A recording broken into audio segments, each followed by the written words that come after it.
A gente viu aí, né? Quem sofre de enxaqueca sabe bem como é essa rotina de dores que te afasta do trabalho muitas vezes, do lazer e até mesmo do convívio. É por isso que a gente recebe hoje aqui o Dr. Alexandre Augusto, neurologista do Hospital São Luís de Campinas, para tirar a sua dúvida. Seja muito bem-vindo, doutor. Obrigado, Roberto. Obrigado pelo convite para falar dessa doença tão importante.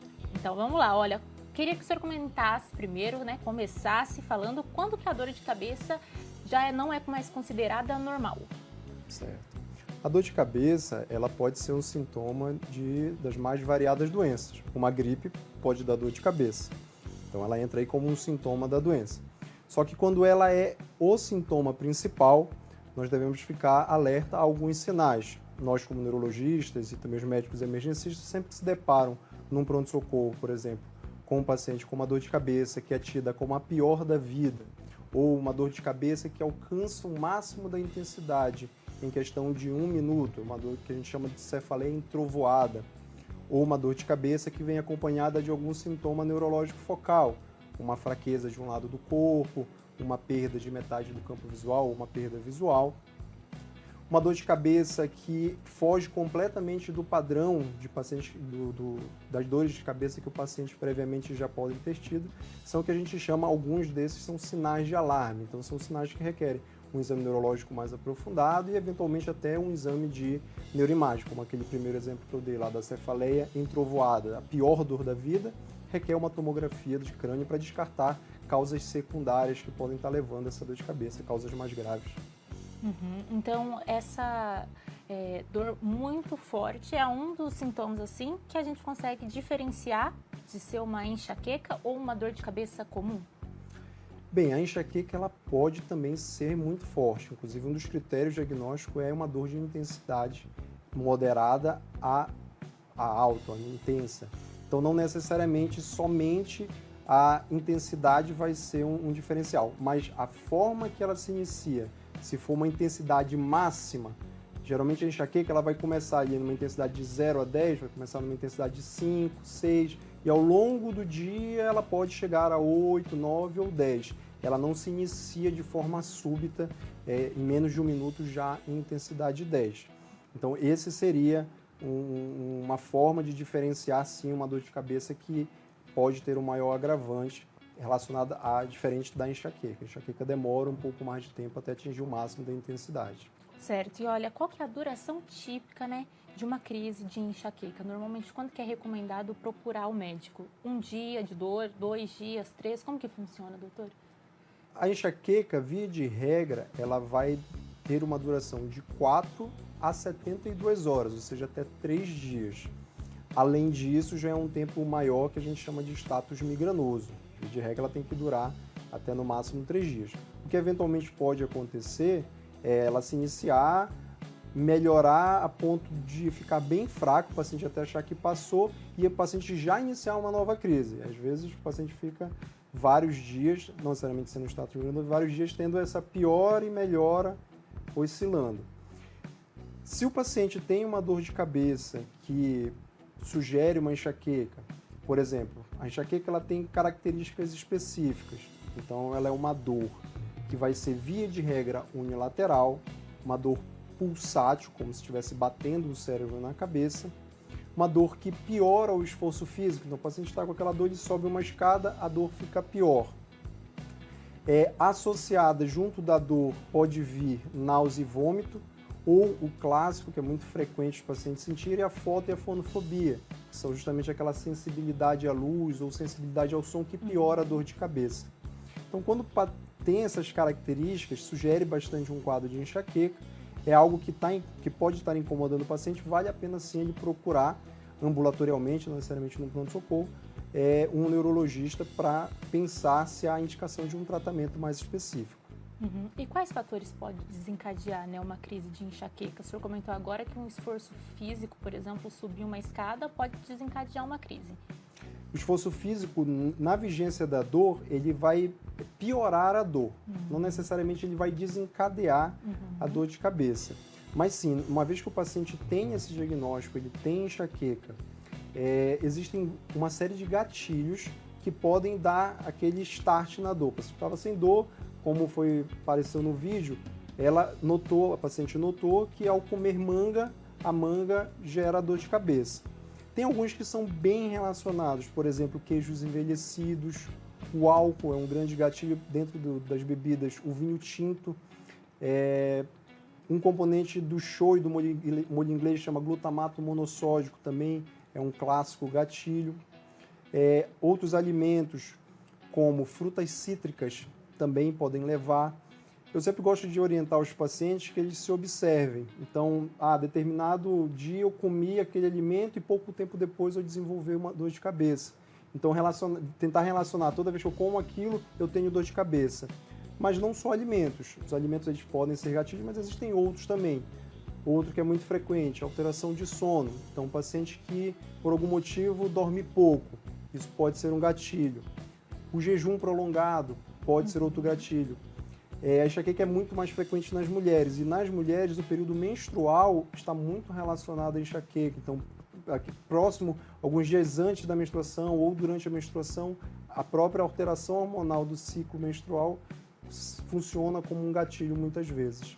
O senhor comentou da alimentação e também do sono. A falta de ingerir aí água também dá uma crise, ajuda, né? Auxilia aí nesse início de crise, que muitas vezes eu, particularmente falando, fico sem beber água há horas. Na hora que eu me lembro, eu já estou com dor de cabeça. Isso pode ser um gatilho? A água em si ela é menos associada como um gatilho, mas via de regra, se a pessoa não está nem bebendo água, talvez muitas vezes ela vai estar passando um tempo prolongado em jejum. E o jejum sim. E aí o tempo de jejum que varia muito de pessoa para pessoa. Tem alguns estudos que propõem tentativas de dietas para evitar a dor de cabeça que sugerem que a alimentação regular, 3 a cada 4 horas, seja uma forma de diminuir naqueles pacientes que têm enxaquecas mais refratárias. Mas isso também sem grandes comprovações. Entendi. Olha, tem participação aqui da nossa audiência, vamos ver. A Tereza do Bonfim, aqui de Campinas, está perguntando se dor de cabeça pode ser um sintoma de AVC. Pode ser, doutor? Pode ser sim. Uma excelente pergunta. A dor de cabeça pode ser sim um dos primeiros sinais de um AVC. Via de regra vai ser naquele padrão que eu citei no início. Então, uma dor de cabeça de forte intensidade, a pior dor da vida da pessoa, que se instala aí na sua pior intensidade no período de 1 minuto, que é a cefaleia entrovoada.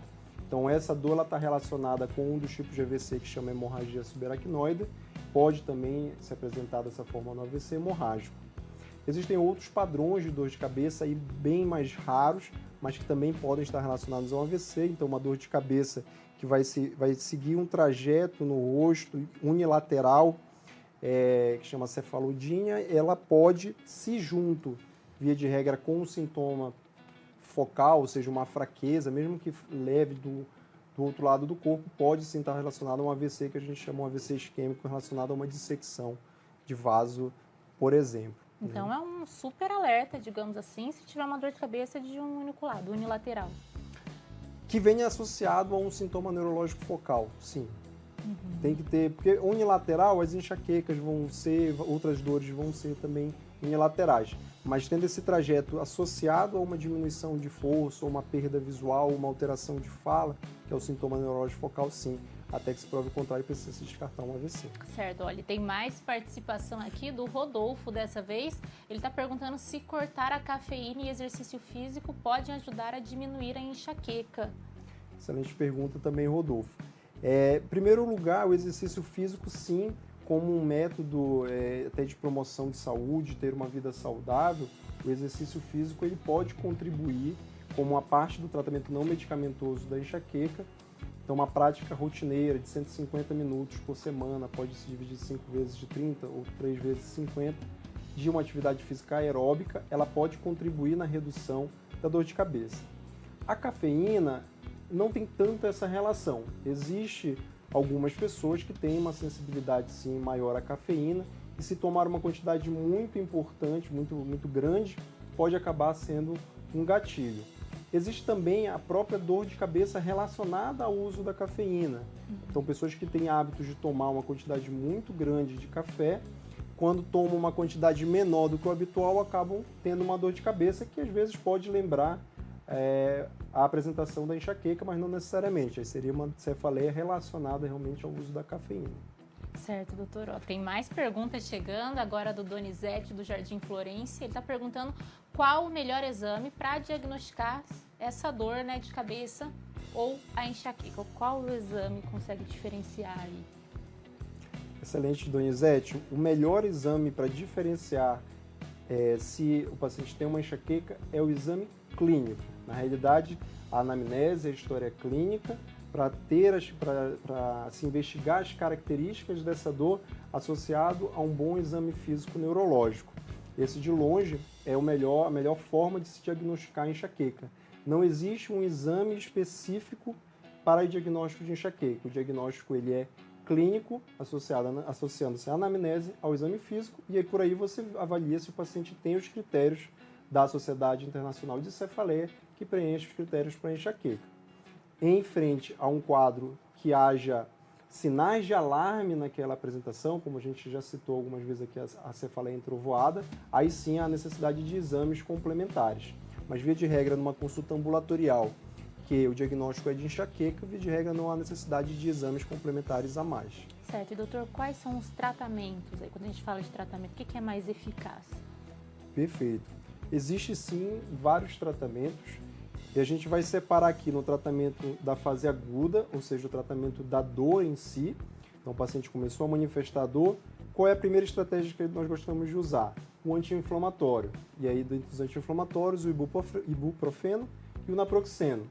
Uma estratégia muito utilizada é usar o anti-inflamatório logo no início da dor.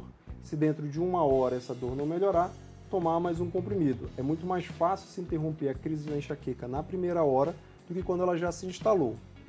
Se o anti-inflamatório não for suficiente, o próximo passo na escala analgésica são os triptanos. Então, sumatriptano, rizatriptano, naratriptano. Isso pensando na fase aguda no momento da dor. Mas aquele paciente que tem dor de cabeça mais do que 3 vezes no mês, ou uma dor de cabeça tão intensa que o incapacite, faça ter que ir a um pronto-socorro para realizar a medicação na veia, é um paciente que merece um tratamento profilático, ou seja, tomar um remédio com o intuito de diminuir a frequência, intensidade e duração da dor de cabeça. E aí existem muitos remédios. Os mais antigos, que são nível evidência 1A, são os antihipertensivos beta-bloqueadores propranolol e metoprolol. Tem 2 antiepiléticos que são o ácido valproico e o topiramato. E mais recente, existem até os anticorpos monoclonais, que aí são injeções no subcutâneo, que faz uma vez por mês, ou às vezes até uma vez a cada 3 meses. São tratamentos mais novos, que estão aí desde 2020, que também tem evidência 1A. E para alguns pacientes mais refratários, tem a possibilidade até também de uso de toxina botulínica. Queria que o senhor comentasse um pouquinho, então, rapidinho sobre essa questão do Botox. Como é que ele entra aí nesse tratamento? Isso, o Botox, hoje ele tem evidência 1A, principalmente em pacientes com enxaqueca crônica. O que é a enxaqueca crônica? É o paciente que tem mais do que 15 dias de dor por mês há mais de 3 meses. Então, via de regra, se tenta as medicações de primeira linha, então esses que eu citei, e quando o caso é refratário, você pode fazer a aplicação de toxina botulínica. São 26 pontos ao longo da cabeça, uma quantidade bem pequena. E essa aplicação ela vai ser feita a cada 4 a 6 meses. Tem excelentes resultados. Muito bacana, mas a orientação sempre, né, procurar aí um profissional da saúde para orientar melhor que cada tratamento, para cada causa, qual tratamento vai ser o mais indicado, né, doutor? Perfeito. Eu agradeço a sua participação, muito obrigada, doutor.